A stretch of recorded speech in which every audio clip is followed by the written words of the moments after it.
Good. Thank you, Heather. Heather mentioned we're back. And some of you are familiar, and others of you are not. It's funny that Pat sits in the same seat he was in June. Andrew is there. Let's see. There's John. Who else was with us earlier? I think that's it. So you need to help us a little bit. You've got the tent cards. Would you turn them on an angle so maybe we can see them? So it'd be easier for us to know who you are. That would be great. And of course, we know Julie, but how about really short? Just your association with the association. How is that? Whit Smith, Charleston Harbor Pilots. We bring the ships in and out. You bet. All right, Jimmy. Jimmy Janukas, ATS Logistics. We are in the International Warehouse and Transportation. Okay. Now, we don't come from the maritime business. What's ATS? What is it? You said you're... ATS Logistics. That's the name of the company? Yes. ATS. Thank you. Margie. Margie Hardwick, OOCL, Orient Overseas Container Line. We actually are a shipping company. We own the ships. Oh, really? Wow. We'll play them, please. Yeah, sure. I've got a couple comments, but I won't make them. Andy. Andy Roberts, we work with Agri. We go to the new plant here in Charleston. Okay. Wonderful. Now, we've met Jessica. She wasn't with us the last time we did this, but since then we've met with her. Correct. And so just as a reminder about cranes, right? Some, yes. Charleston Training and Carolina Trucking. So we're a supplier, a fabricator, and a service provider. Yeah. And Great. Paul? SSA Cooper. It's a joint venture between Stevedore Services of America in Seattle and Cooper T. Smith in Mobile, Alabama. And we provide stevedore services for freight bulk, container, stuffing and stripping of containers, and work in conjunction with the gate company over here. Okay. Well, then let's go to Bill. Oh, good morning. Charleston Gate Company, we do all the, we manage all the transactions going in and out of the terminals. Andrew, give us a reminder. Terminal Investment Corporation, Right. we manufacture, sell, and lease terminal equipment and logistics solutions. And I think we remember John Tugboat. John Archer with Moran Charleston Little Tugboat Company. Yeah, there you go. And the law is here. I know that. About that, Elizabeth Luzuriaga, the law firm is Hamilton Court. Right. And David. David Hearn with Service First Bank. We do banking services for logistics, trucking companies, container repair companies, forklift companies, you name it. So Okay. Now, you'll also notice that there's some microphones and cameras around. Oh, I'm sorry. How could I forget Pat? That's because we know Pat. Okay, but give us a reminder, Pat. I'm sorry. I work for a custom broker and freight forwarder. We represent the importers and exporters for Rentino Logistics. We have cameras and microphones, and there's a guy sitting in the back. Jessica, would you like to introduce the gentleman in the back? that would be Peter Taylor, my husband, who's filming this lecture. We hope it won't be one. And why are you filming it, Jessica? We're filming it to present to new board members coming in so they can see what we want to have in our meetings. And then it'll finish and then we'll start a brainstorming session. So one of the issues of board member and board member turnover is always you get new board members. How do they get trained? So this is one of the first ventures really that you all have done in the training of new board members, and it'll be who knows what this is going to end up looking like. I would have worn a bit more subdued shirt if I'd known we were going to do this. But anyway, we're excited to see that. Like I said, we were here earlier. We were part of that whole strategic planning SWOT analysis. Really excited about the action plans that came out of that, and even more excited about what's happened with those actions between then and where we are now. The better half of Paradox Consulting is my wife Peg. What kinds of comments do you have, dear? Well, just in hearing your introductions again, it reminded me of this spring when we did a trip to Cuba on a ship of about 700, I think we had, and watching the tugs and the harbor pilots. It was amazing. We stood over the edge and watched those pilots come to the ship, jump off, but it was impressive. We were just in awe of what he did. The other thing I wanted to just mention was I'm seeing a few familiar faces from our last session, and I just wanted to throw out the question, is there anything interesting or deep, no, just interesting, that you remember from when we were here in June? It could be any little thing that comes to mind. Most of the table wasn't here, so those of you who were, Yeah, just what you learn about each other. You remember any of those things? The old wrestle $6 million man. there you go. There you go. That's right. That's right. Yeah. Well, that's right. Yeah. Yeah, yeah. But for in-house use only. We can edit it. Yeah. Anything else? Most of us aren't comfortable being recorded. Those of you who were here, anything else you remember about the session? I remember. I remember a lot of people had a lot of the same thoughts and ideas about what we put up on a Yes. individual piece of paper. Yeah. A lot of folks had a lot of the same thought process about what we You know, you come into a board like this, you think there's all kinds of maybe weird, off the wall, a lot of diversity in thought, and boy, it really gets honed down, doesn't it? Because the people are here for the very same reasons. Yep. I mentioned it yesterday, I thought it was interesting that when we put our ideas on the Post-it notes, there ended up to be hundreds of ideas, what seemed like a short period of time. Yep. That were out Yep. there. Yep. Anything else? Julie? A lot has changed since then. A lot has changed since then, yeah. That's as we look at those action plans and see where you've been, it's very exciting for us. Because it's, you know, when you're a consultant, you kind of come in, you facilitate things, and you go and you hope. You just hope you made some kind of a contribution to the organization. And we've had, I think, many times over the benefit of seeing, you know, what you all have done since then. So, we're here. It won't be a lecture. I promise that. Although there are times that I preach, and Peg then very nicely says, stop it and go on. So we'll hope that we won't get there. So why are we here for this part? There's two parts. I promise you we'll be done by noon, Heather? Okay. I promise you that. But it's going to go pretty quick. But why are we here for this part? Because Action 3 of the strategic plan says that you need to implement strategies that allow collaborative board staff volunteer interactions. So you need to be an organization that's inclusive. You need to be an organization that knows how to talk to each other, that is collaborative in its decision making, the ways you make decisions. We really feel the way you meet plays a huge part of that. As a matter of fact, we would go so far as to say that in any organization, if we go into your meetings and listen for a short time, we'll tell you all kinds of things about the organization. Because the way the organization meets is the culture of the organization. Now, today is going to be a bullet train day. Anybody ever ridden a bullet train? Okay. Whit, what's a bullet train like to be on? A lot of fun. It's a lot of fun, isn't it? Inside that train, it's kind of like a normal train, isn't it? Except when you do what? Look outside. And that, this is today.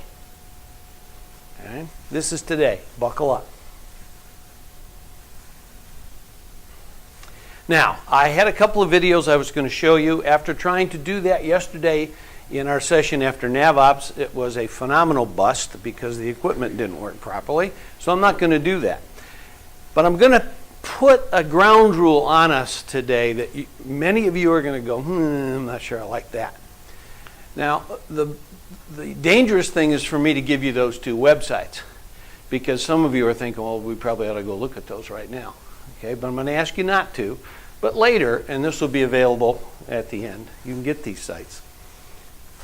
Oh, Kurt, you didn't do that. Okay.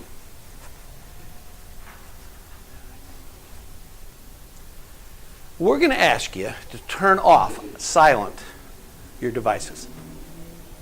And the reason we ask that is for all meetings. And one of those videos talks about multitasking.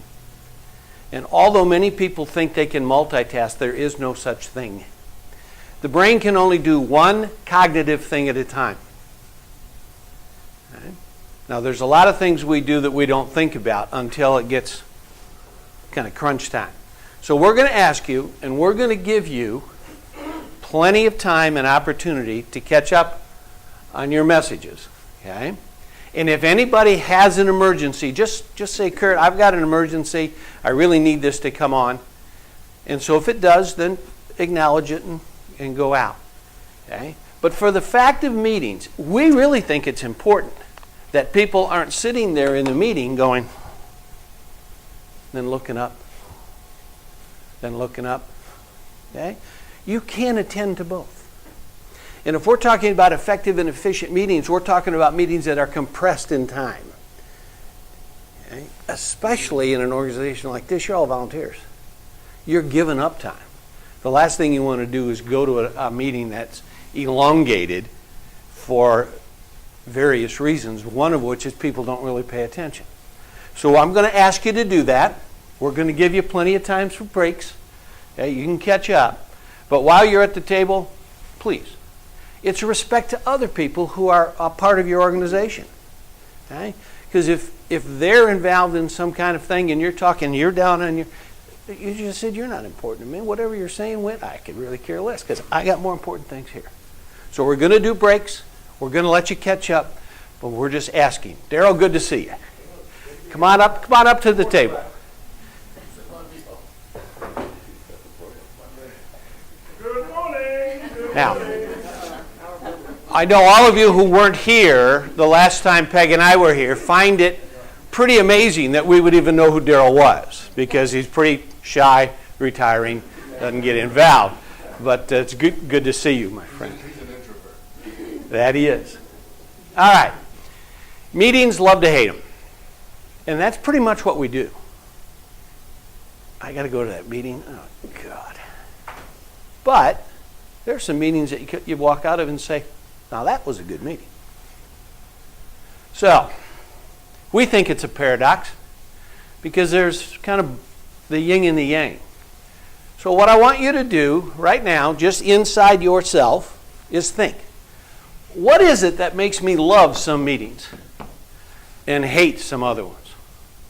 What is it about the meeting that says, oh gosh, I hate these meetings in this group or whatever, but boy, I go over here and I love these meetings. All right? Take 1 minute inside yourself, think about this, then I'm going to ask you why you love or hate meetings. Go. 1 minute inside yourself.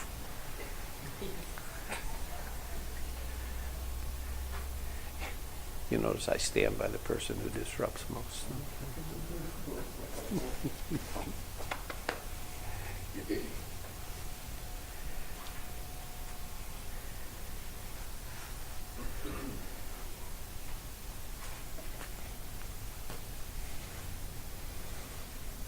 About 15 more seconds.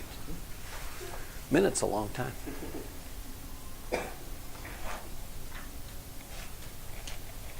Jessica, pick either one. What aspect do you love? What aspect do you hate? Give us something. What I love about a good meeting is where there's synergy, where we get things done, and we walk away with a plan. And then follow up and make sure there's Got a lot of head nodding there. Okay, Margie. I hate a meeting that is just, we go because it's a standard separate meeting. Don't you love that? Cover any material. Don't- We're there because we're supposed to be Ah. one-on-one. Don't you love that? Yeah. You're probably the only one in this room that's ever experienced that, but, you know, I don't know. Jimmy? And it has purpose. Yep. Goals are set. We get results. Results, big deal. Yep. Paul? I like meetings that I know everybody. It's always good to catch up with friends and people in our industry. We all really interact almost on a daily basis with a lot of people, customers, mutual friends. It's a big part of meetings that oftentimes we forget. David? Jessica kind of stole my thunder, but I do like when I can walk away from a meeting and say my time wasn't wasted. Yep. Accomplished something. Yeah, exactly right. Anybody else want to just throw something out? Something that just kind of is in your craw, either about why you love them or why you hate them. I hate procrastination. I mean, just keep moving a meeting on just because we haven't made a decision. Ah. I hate it. So really, there's got to be some time. If it's a decision kind of meeting, let's make the dadgum decision. That's what you're saying, right? Okay. I kind of like to know what we're going into the meeting, what's going to be on the table, so I can kind of do. Ah. I'm a box checker, man, let's move on. I will second it, that's box and check everything. Andy, you're exactly right. You know, the meeting that you always have and you just show up, I doubt that you get any pre-work that says, here's what we're going to do, here's what we're going to try to accomplish, blah, blah, blah. No, it's just we show up. What Andy says is, I'll come to a meeting, but let me at least know what I ought to do, what I need to prepare for, what's on the agenda, how are we going to get to those things. What you've done is exactly illuminated what we're going to talk about for the next 40 minutes. And you say, well, then why are we going to talk about it? Because we know. We all know why we love them or why we hate them. Yet, we all attend meetings like that. So somebody is not putting the time and the effort into constructing meetings that will be effective and efficient. All right. Two kinds of things. I don't know what all of you do specifically within your organizations, but how many of you here actually are meeting leaders? You create a meeting and you lead the meeting. Okay? How many of you here attend meetings that you don't create, but you're an attendee? Yeah. So we're really talking about both sides. When you're a person who calls meetings, you've got, in our view, a very important part, the most important part. When you're a participant, you still can affect that ineffective meeting. Right? Now, I've never been to one of your board meetings. I've seen the agenda. What we'd like you to do is think about all the things we're going to talk today. We're going to give you an opportunity to the end for feedback. And then that means Heather and John, soon to be Jessica, and the rest of you as board members need, in our view, to really think about how do we construct our meeting, what's inside, what happens before, how do we relate to each other. So this is sort of a precursor to what's going to happen, maybe, in future board meetings. All right, we're going to look at what we call the why, and that is purpose, target, process, follow-through. That's the agenda. We're hopefully going to do this by 10 o'clock. Okay. So, as I said, the bullet train is pulling out of the station. So there's our objective. That's what we hope to do by 10.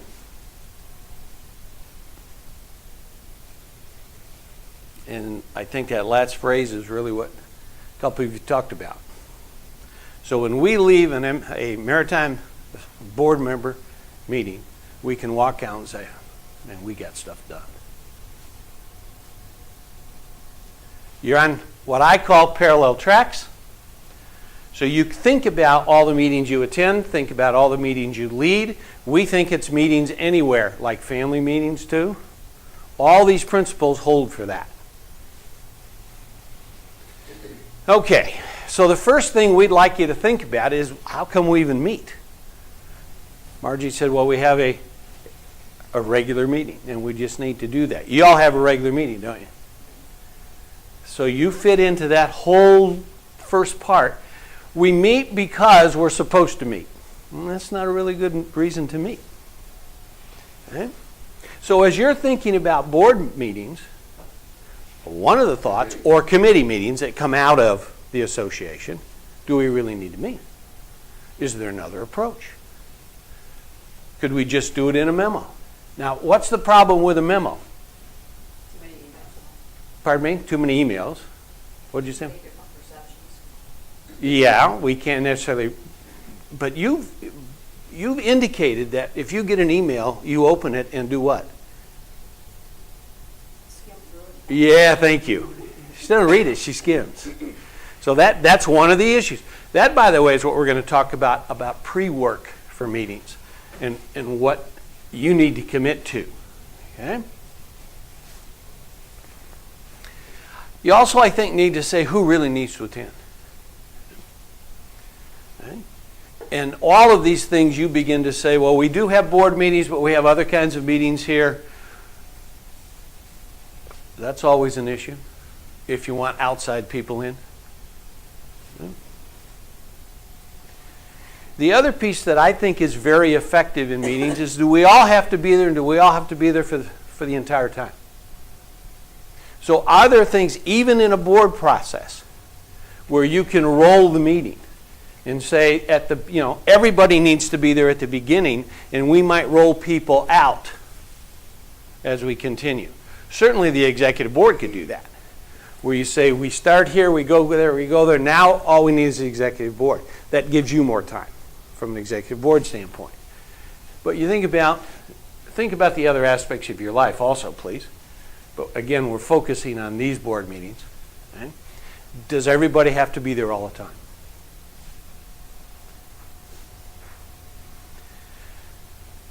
Margie, I'm picking on you, but boy, this really plays to what you said you didn't like about meetings. We just meet because we meet. All right? And maybe we're meeting and we don't have the information we need. We don't have the people there who can really answer the questions. Exactly. This one, of course, is not necessarily your board, but this one drives everybody crazy, where you have a meeting to act as if you're going to make a decision that's already been made. Okay? And we all know what it's like to be in those kinds of meetings. Right? So when you're talking purpose, you're saying, why is it we're really going to meet? Who needs to be there? Do they need to be there the whole time? Now, in our work with for-profit, we say it's costly. Nonprofit, bad meetings are even, could I say this, more costly. Because a nonprofit depends on your generosity of giving your time. And what happens when boards become disengaged? It's when their meetings become non-essential. And they can say, you know what? I call up and I leave Heather a message. Heather won't be there tomorrow. Sorry, something came up. Okay? Something certainly could have come up. But if you've got people who are continually not coming, what they're saying is that board meeting is not important. And it's not important for maybe a varied number of reasons. But they're still saying, if you've got great meetings, I'm going to be there because stuff happens. Things get done. So the question is, what could you all be doing instead of being here? And Jimmy's kind of giving it like this because he knows that. It's for you to give up a morning. This is hard. I get it. This is hard. Right? But whether you're a volunteer or if you're even if you're paid, it's hard. Right? Because there's other stuff you could be doing. So, we want you to do a little bit of thinking. Peg's going to hand out a thought page and a note page. Okay.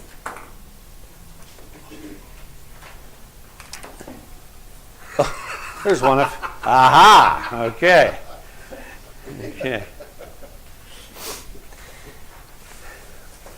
Now, in the why, under purpose, just to take the things we've talked about in the last 10, 15 minutes. Think about this board meeting. Think also about any other meetings you're involved in your life. And just do some personal reflection on purpose. When you create a meeting, when you create this meeting or any other meeting, how well is your planning when it comes to purpose? How much time do you give the thought even? Well, I know we meet all the time. How much thought do you put into what really is our purpose today? Take 2 minutes. It's personal reflection. At the end of the morning, you're going to be able to give input back on these meetings. But this is for your own personal development.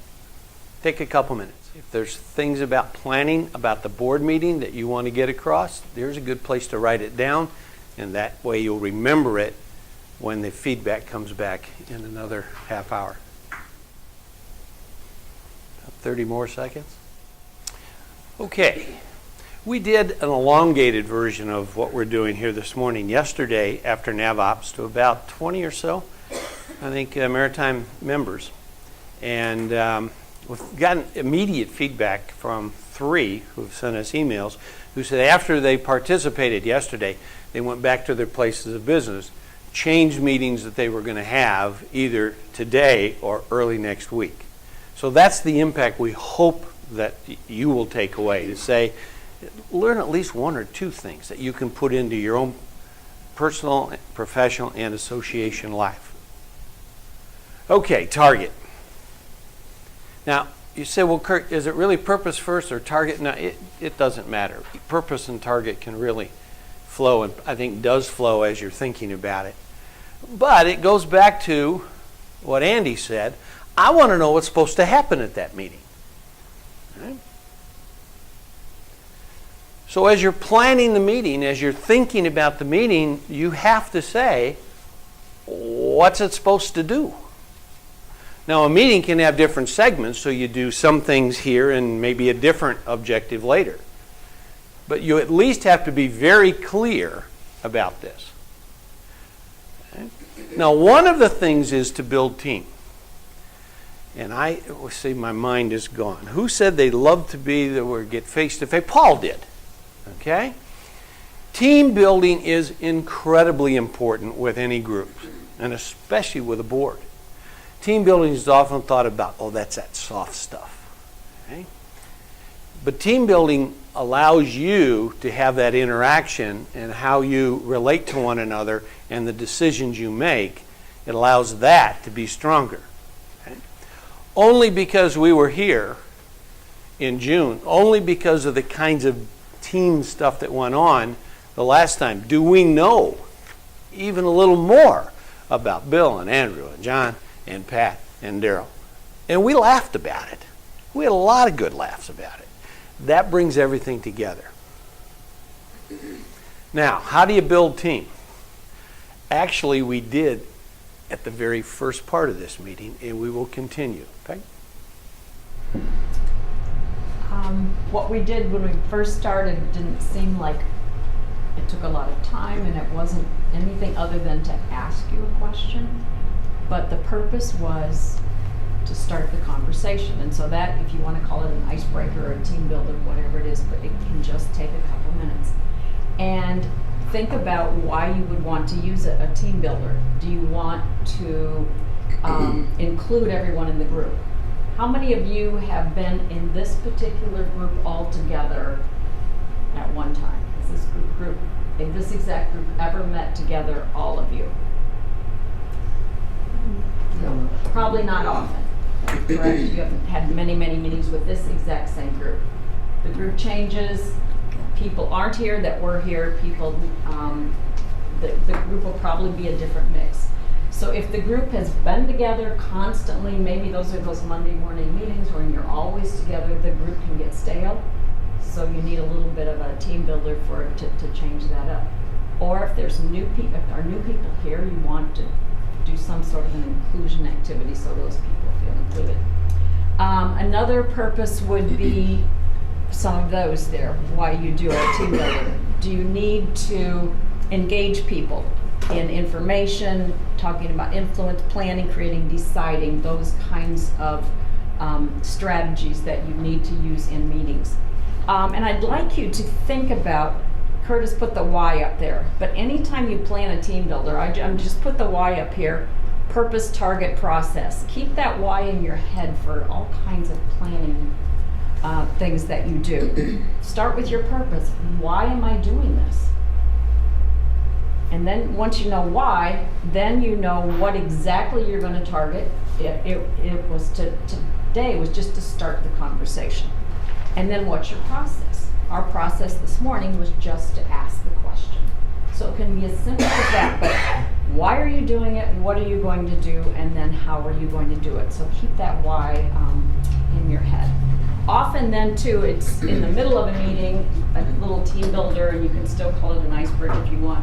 There was an icebreaker yesterday when we were freezing at the NAM house meeting. Just to say, everybody get up and move. Take a minute, come back, sit down. It doesn't have to be a major strategy. Well, a little bit, we're going to be working in some groups. That's going to be another kind of team builder. We're going to be using group roles, and we'll be modeling some of this. What's your target? Sometimes the easiest way to do that is just develop an outcome statement. The reason we're meeting is to do that. Right? Now again, there may be 2 or 3 segments of the meeting, but each one of those segments, it ought to be real clear what it is about. The reason it needs to be real clear is then you lessen the opportunity to get off track. And anybody ever been in a meeting that got off track? Yeah, of course you have. And you're sitting there thinking, how did this happen? Okay? The more you tighten up about what it is we want to accomplish, the easier it is for the leader or a participant to say, are we on track here? So, go back to your why. How you doing in targets? How about the meetings, the board meetings? How about the meetings otherwise that you lead? How about the meetings that you attend? How is your meeting planning when it comes to establishing those targets? 2 minutes, go. A little reflection and write. Okay, let's continue with the why. So we got the purpose, we know our target, and now we know the process. This is the guts of a meeting. How is it we get our work done?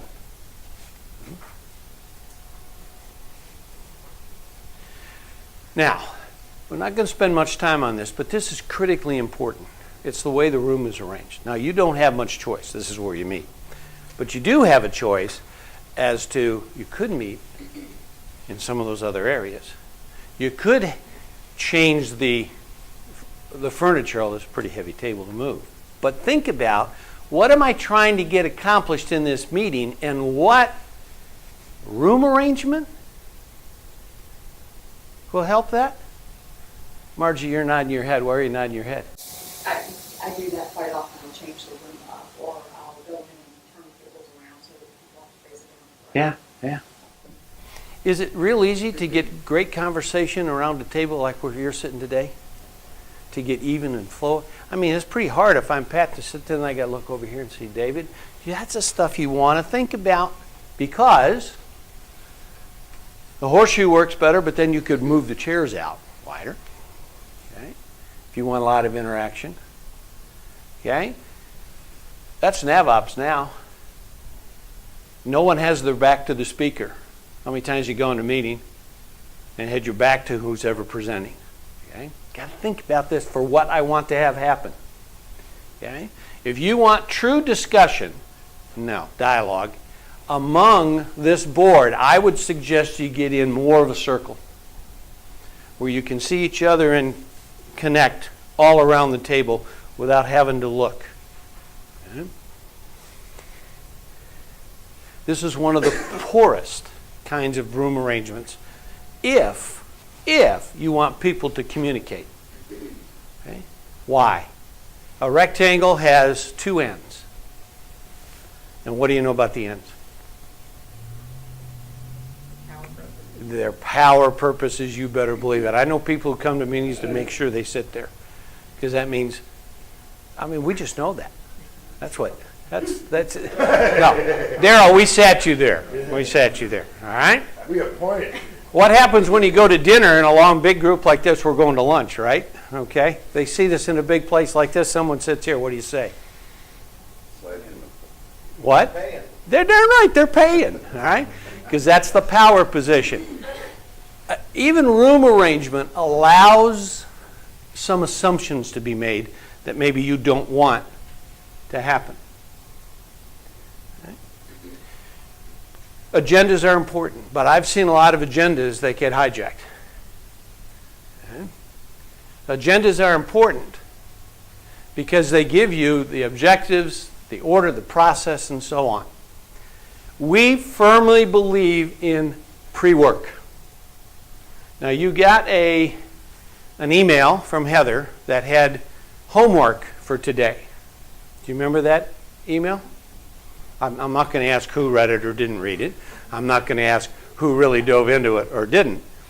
But think about an association whose volunteers, who are giving up their time, who want to come to a meeting that's effective and efficient.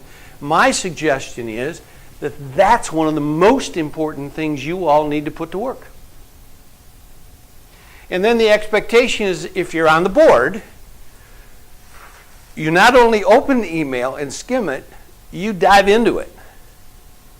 We asked you to do some things in preparation for today. Okay?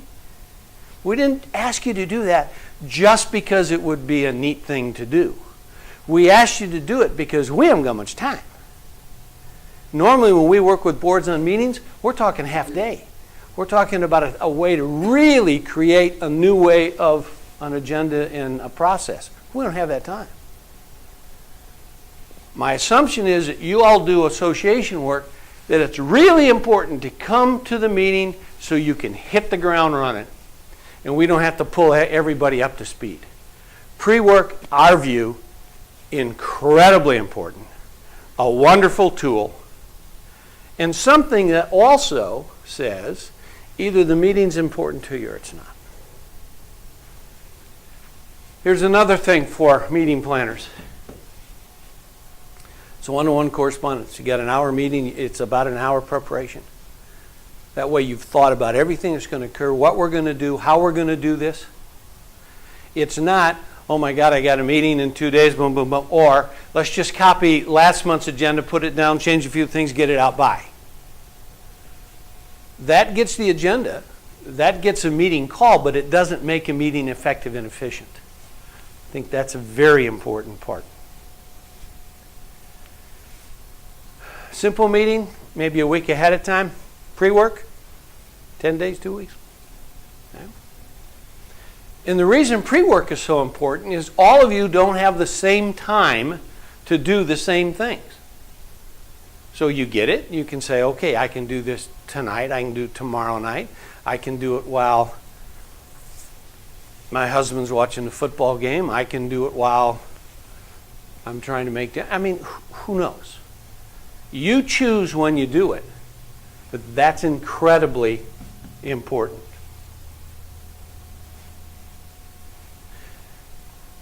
Our view is your agendas need to be detailed, not just the topic, but how we're going to get there, who's responsible, and a time frame. And a time frame. So we know that this first item is going to take 10 minutes. That's all we're going to spend on it. If we can't come to whatever it is we want to do, then either we'll get the whole group to say, okay, we'll extend, or we'll say we got to put it back on the agenda. If you're having a lot of items where you put X number of minutes and you can't get through anything, that tells you a lot about what the next meeting. Don't try to do so much and widen the time. Okay? We think it's important, and you do. You know, coffee and rolls, food, that's that time, Paul, it's nice to get together and have a cup of coffee and talk to the people and the team build. That's, you know, that's a good thing. I go to a lot of meetings, that's why I look the way I look. Okay? So what you've got are very specific things that you're going to accomplish and how you're going to accomplish. And then it says, make sure you make a provision for breaks, so people can catch up on the phones that they just shut off. 5 minutes, see you back here at 10 minutes of. Go catch up on your emails. Yeah. Okay. We're going to keep going. Ending this session at 10 is going to be hard, but we will end by noon the whole day, because we know we're going to lunch, and we never miss lunch. One of the things I suggest, John, Jessica's not here at the moment, but that the group somehow create ground rules. What's important to us for our board meeting, okay?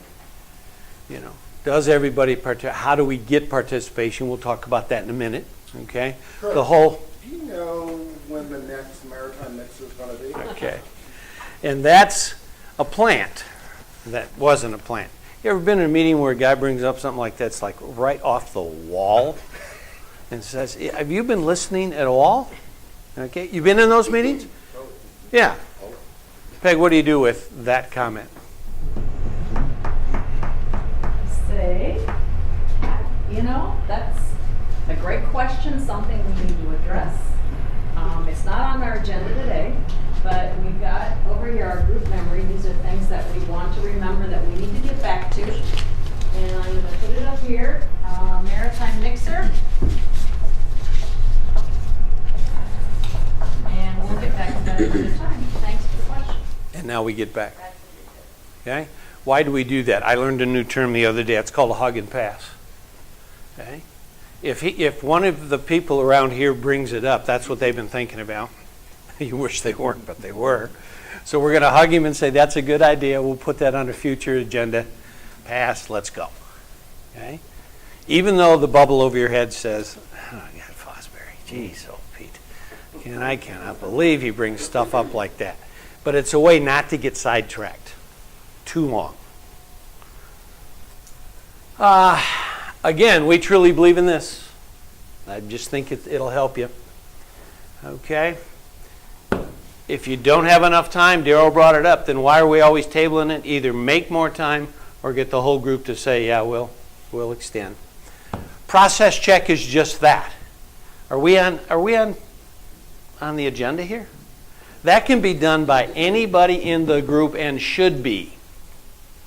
If you feel the meeting's veering off, you're a participant, say, I got a question here. Are we really on track? Is this really what we're supposed to do? Right? You just saw group memory. We've got another thing called parking lot that really helps. Peg? Yeah, back in the corner, I put up a flip chart, and anytime you might need ideas that possibly people don't necessarily want to put their name to, if you want some kind of feedback as people leave, we could have done it right before your break. What are your thoughts on whatever, and you can write it and post it and put it up there. The reason it's called parking lot,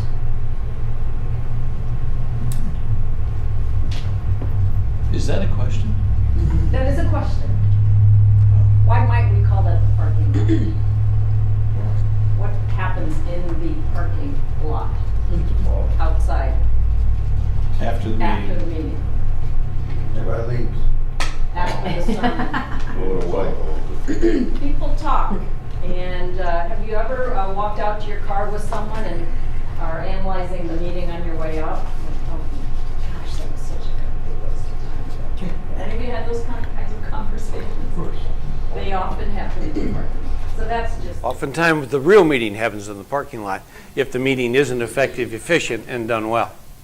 So instead of having parking lot meetings, what you can do is give people that opportunity, say on the way out, give us some feedback.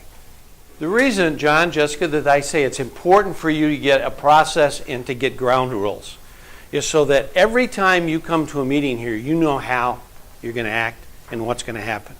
We've worked with many groups. Warrenville Public Library in Illinois is interesting. They created this whole thing. This is a placemat. Every meeting that is held, they bring out the placemats. They're on paper so people can jot on whatever else. And so you would have come in today and had a placemat around here just to remind you what we do here, how we act here. Really kind of a neat idea. We've also seen it where, if you go into a restaurant, they got the daily specials on like a flip card. We've seen that on tables. Okay? But they took it so far as to say, we're putting it down. Oh, we have outside people come in. We have a meeting.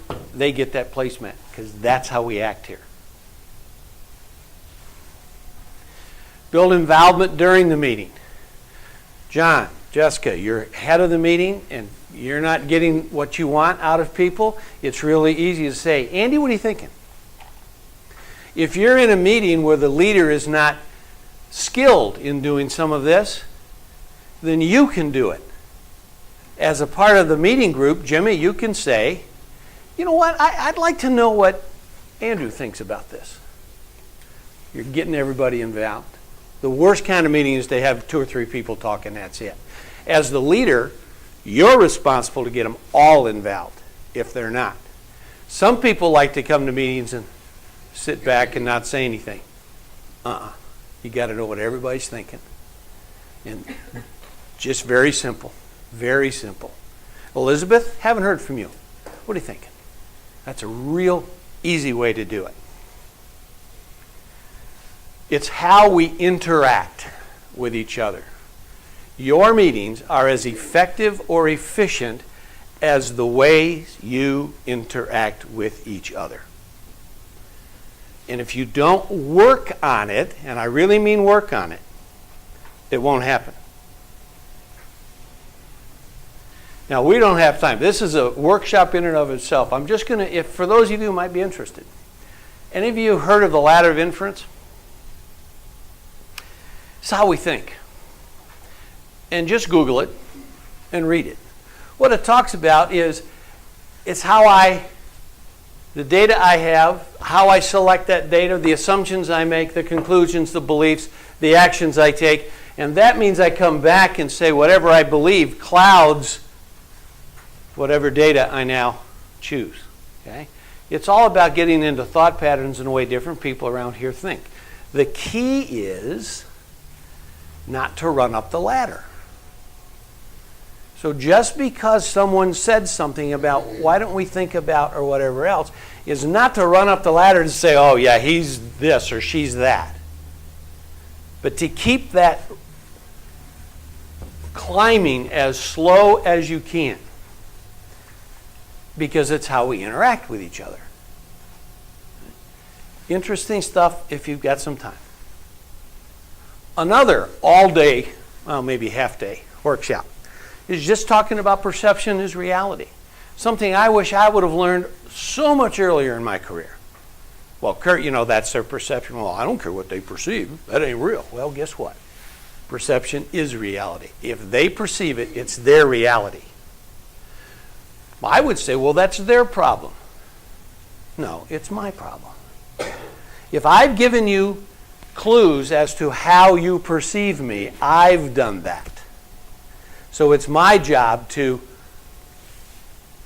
unwind that. Perception is reality. It's another great half day to talk about. Discussion and dialogue. Jessica, John, that'd be a good thing to think about. Okay? Do we discuss things here or do we have dialogue? Discussion comes from the word percussion. If I say we're going to discuss, many people say, okay, I got my side, and I'm going to try to force that on you no matter what, because I want to win. Dialogue says we're open. One of the things we do in dialogue is suspend assumptions and be open to the ideas that are coming our way. Because it's only openness that allows you to think differently, that allows the association to make decisions that will allow it to soar. It's percussion, it's discussion that keeps that down and allows 1, 2, or 3 people to dominate. And you can't have that in an association with a board this big who wants to grow and let that association soar. It's the way we interact with each other. So, the question is, how are you doing in process? for your board meetings. 1 minute, right. Okay, we're going to ask you to wrap that.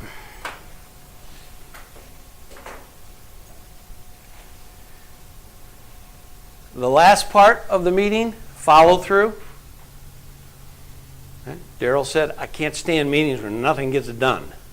Well, I'm with you. Never have a meeting that doesn't have an action plan. Never leave a meeting without an action plan. Never. This is the simplest one I can think of. What are we going to do? Who's going to do it? By when will it be accomplished? And how will we know it was done? That, by the way, are what your action plans that came out of the SWOT and the strategic planning in June looked like. It's accountability. It also is a great way to end the meeting to say, look what we accomplished. We're going to do this. The other thing is, with an action plan, then you always bring it back the next time. How are we doing? Never.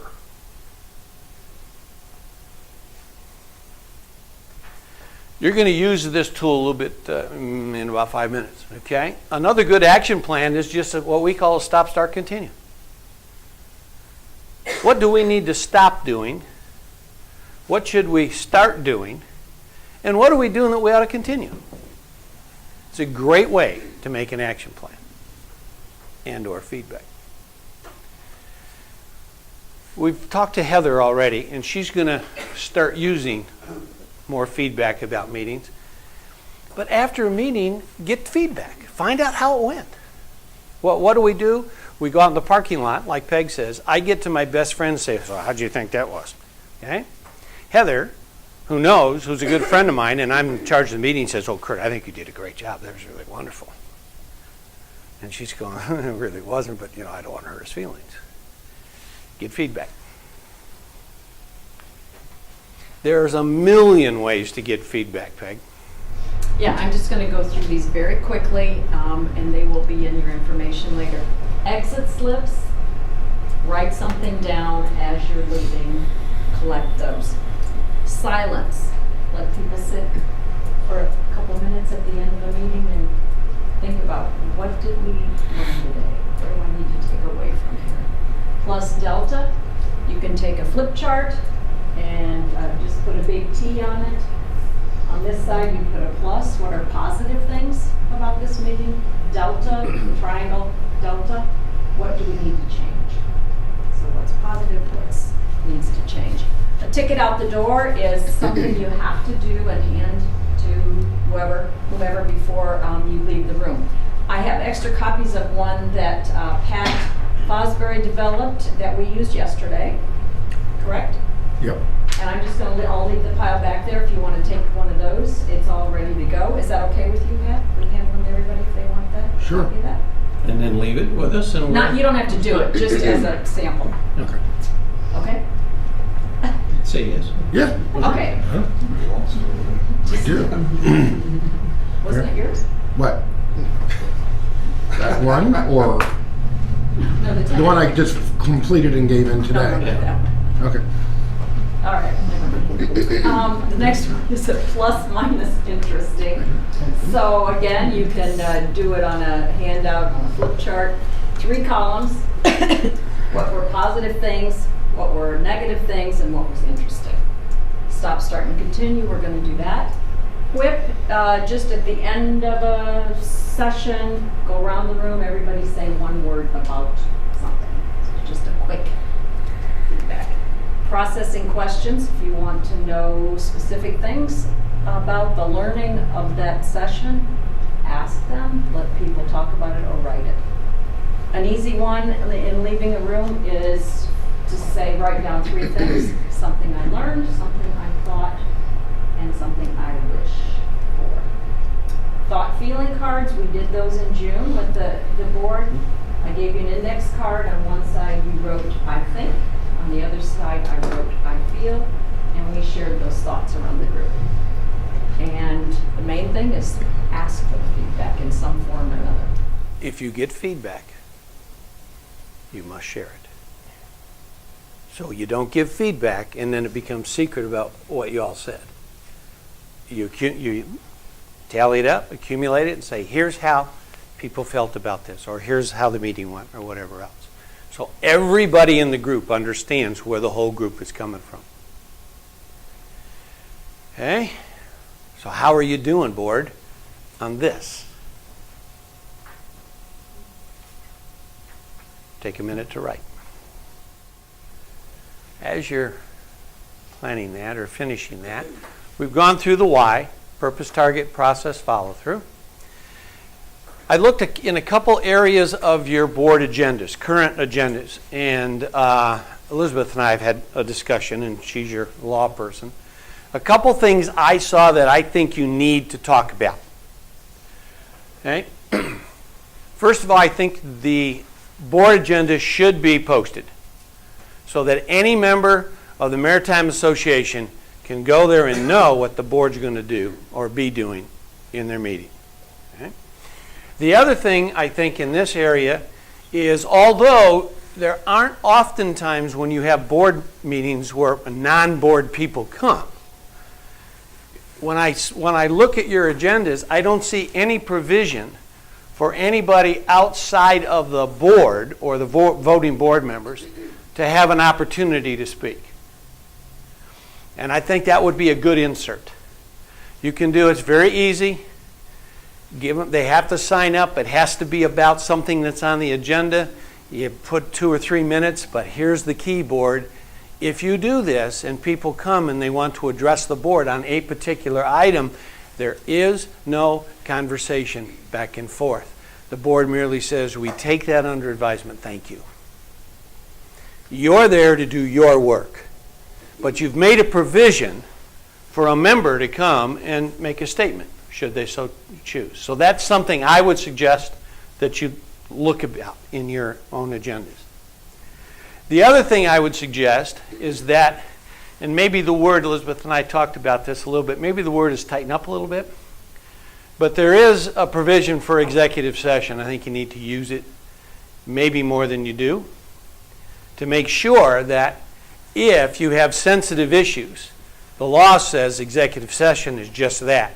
It's just the board to talk about those kinds of things. When you come out of executive session, if you've made a decision, then you come out, you reopen the meeting, and you can announce a decision. But I think that gives you the leeway, both of those things, to have a process for meetings.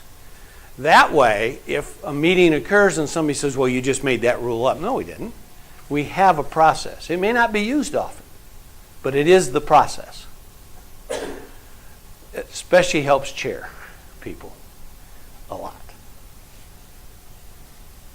Okay, you've already got your... I'm an expert on association law because I go to the internet. All right. Also, I have a lot of experience in that kind of thing, but you've got the expert right there. All right, so we've been on parallel tracks. Board meeting, your meetings. Try to put it all together. If you are a participant, board members, if you aren't in charge of the meeting, but you are participating, you can do a lot of stuff to make it effective and efficient. Okay? It's how we relate to each other. It's how we interact.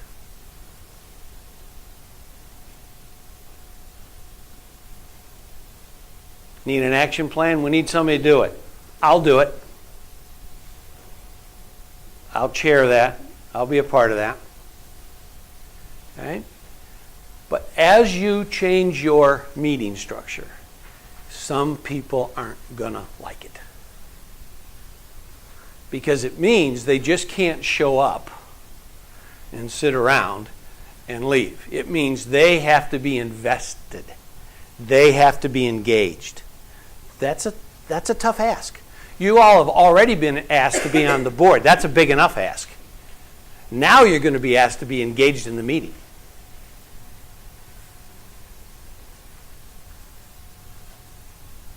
It's about the culture of the organization. Okay? If I came in a year ago and listened to board meetings, if I came in 6 months ago and listened to board meetings, if I come in now and listen to board meetings, I can tell you exactly what the culture of the organization is and how it's changed or not changed. Because it's how you interact.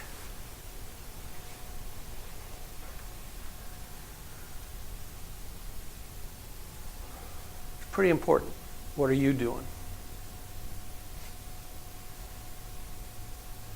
Okay. Exit slip. If we had all day, we'd really talk about a lot of this stuff and flesh it out. Now, we don't have that. So, Peg is going to give you a stop, start, continue. And you are going to take time between now and 10:30 when we start the second phase. What should the board stop doing in its meetings? What should the board start doing in its meetings? What should the board continue to do? Because we think we're doing a good job. Don't have to put your name on it. What we're going to do is collect it. You're going to see in the next week or so all the stops, all the starts, all the continues. Heather's going to get it. John's going to get it. As you work to develop a meeting structure, there's feedback that you can work from. Work? Okay? All right. So here's stop, start, continue. At 10:15, we're coming back and talking about mission. That's what I said. 10:30, we're talking about mission. Okay? And the bullet train is just really going.